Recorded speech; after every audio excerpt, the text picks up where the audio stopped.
Everyone, আসসালামু আলাইকুম। আশা করি যে যেখান থেকে ভিডিওটি দেখছেন সকলে খুবই বেশি ভালো আছেন। আমিও বেশ বেশ বেশ ভালো আছি। বাই দ্য ওয়ে, আমি লিমা চলে এসেছি আবার নতুন একটি ভিডিওতে, নতুন একটি রেসিপি নিয়ে, যেটি কিনা থাম্বনেল দেখেই আপনারা বুঝতে পেরে গেছেন ঠিক কিসের রেসিপি নিয়ে চলে এসেছি। রাইট, আজকে আমি তৈরি করব তালের বড়া। হ্যাঁ, খুবই সিম্পলভাবে, খুবই ঘরোয়াভাবে, যেটি একবার দেখলে বারবার খেতে ইচ্ছে করবে আর বারবার বানাতে ইচ্ছে করবে। তবে চলুন রেসিপিটি শুরু করা যাক। তো এইখানে আমরা 4টা তাল নিয়েছি এবং সেগুলো ছুলে এই যে এইভাবে একটু একটু করে চিপচিপে পানি দিয়ে তালগুলোকে ঘষে নিচ্ছিলাম। তো আমরা 3 বোন এখানে একরকম তালের সঙ্গে যুদ্ধ করতেছিলাম বলা চলে।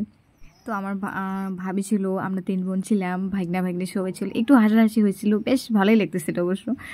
তার কিছু কিছু সাউন্ড ভয়েস আছে যেগুলো আপনারা শুনলে বেশ খুশি হবেন। আমরাও বেশ আনন্দিত ছিলাম, তাহলে আপনারা বুঝতে পারবেন যে আসলে বোন মানেই হচ্ছে আনন্দের। তবে আমাদের যদি হাসাহাসি বা শব্দচয়ন কিছু যদি খারাপ লেগে থাকে ক্ষমা দৃষ্টিতে তাকাবেন। এই যে হাতটা বর্তমানে চলতেছে, তো এটা আমার মেজো আপু, দেখতে পাচ্ছেন কিরকম মেশিনের মতন চলতেছে, ইলেকট্রিক মেশিন একটু।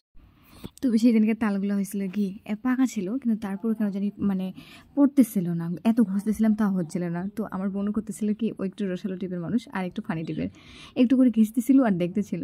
এখানে অনেক মানে পানি দিয়ে আমরা চিপে চিপি করতেছি, কিন্তু তাও হচ্ছে না। হ্যাঁ, এই যে পরে 3 বোন একেবারে যুদ্ধ শুরু করে দিছে।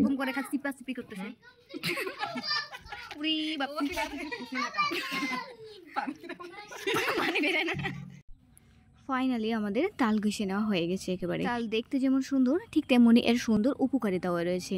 এই তালে কিন্তু পর্যাপ্ত পরিমাণ ভিটামিন এ রয়েছে, যেটি আমাদের দেহে অনেক উপকারে আসে, এমনকি স্কিনের রেটিনল হিসেবেও কিন্তু কাজ করে। কিন্তু ঘষে নেওয়াটা খুবই কষ্টের। যাই হোক, সর্বশেষে আমরা তালটা গরম করে নিয়েছি এবং এর মধ্যে এখন পরিমাণ মতো চিনি অ্যাড করতেছিলাম। এখানে 4টা তাল নিয়েছিলাম আমরা, 4টা তালের মধ্যে হাফ কেজি চিনি ব্যবহার করেছি। তো এখন হচ্ছে এইগুলো মানে একটা চামচ দিয়ে এই তালগুলো নাড়তে থাকতে হবে যতক্ষণ পর্যন্ত না চিনিটা গলে যায়। আর চিনিটা যখন গলে যাবে তখন আটা ব্যবহার করব। তো চিনিটাকে আমি গলে নেওয়ার জন্য একটা চামচ দিয়ে খুব সুন্দর মতো করে নাড়তেছিলাম। তো এইখানে আমি এখন 2 কিলোর মতো আটা ব্যবহার করতেছি। তবে প্রথমে অল্প দিয়েছি, হ্যাঁ, যখন চামচ দিয়ে নাড়িয়ে নেব দেন শেষে দেখে আরেকটু আটা অ্যাড করব।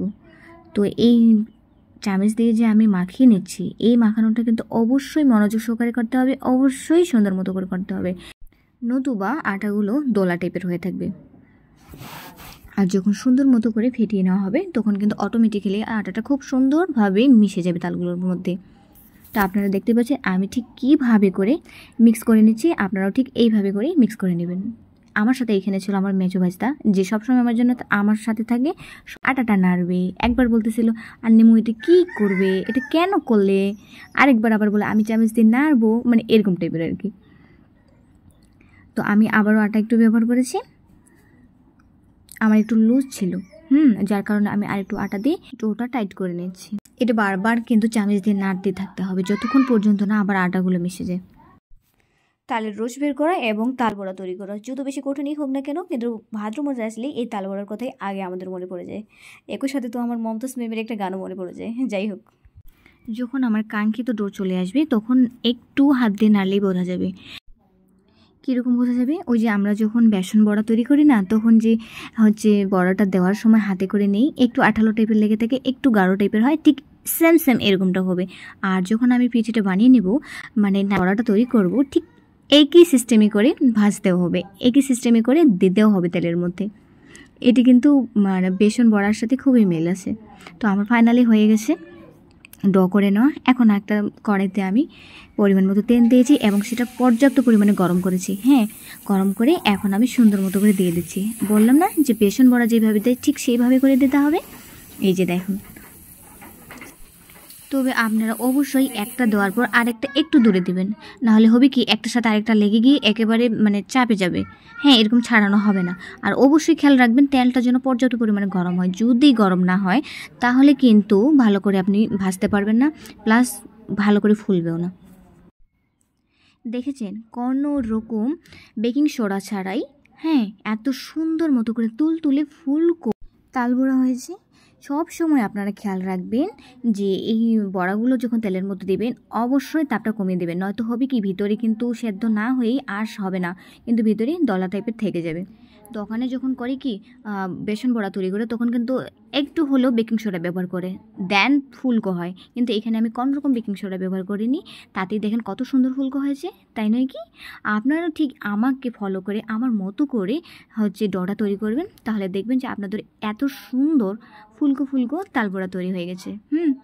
তো একটা বাটিতে আমি খুব সুন্দর মতো করে সার্ভ করে নিয়েছি। এখন আপনাদেরকে দেখাবো যে দেখেন আসলে কত সুন্দর হয়েছে এবং কত সুন্দর করে ভিতরে আসলে আঁশগুলো হয়েছে। এই যে এই বড়াগুলো আমি নিচ্ছি, হ্যাঁ এইটা আমি আপনাদেরকে ভেঙে দেখাচ্ছি, দেখেন আসলে কত সুন্দর আঁশ হয়েছে। ওয়াও, বিউটিফুল, তাই নয় কি? দেখেন এতটুকু পরিমাণেও কিন্তু ডো ভিতরে দলা হয়ে নেই, তার মানে কি খুব সুন্দরভাবে তাপানো হয়েছে এবং ভেজে নেওয়া হয়েছে। তো বাসায় আপনারা এইভাবে একবার ট্রাই করে নেবেন, দেখবেন খুবই ভালো লাগবে। আবারও আমাদের দেখা হবে নতুন কোনো রেসিপি নিয়ে। তো দুদিন পর্যন্ত সবাই ভালো থাকবেন, সুস্থ থাকবেন। আল্লাহ হাফিজ।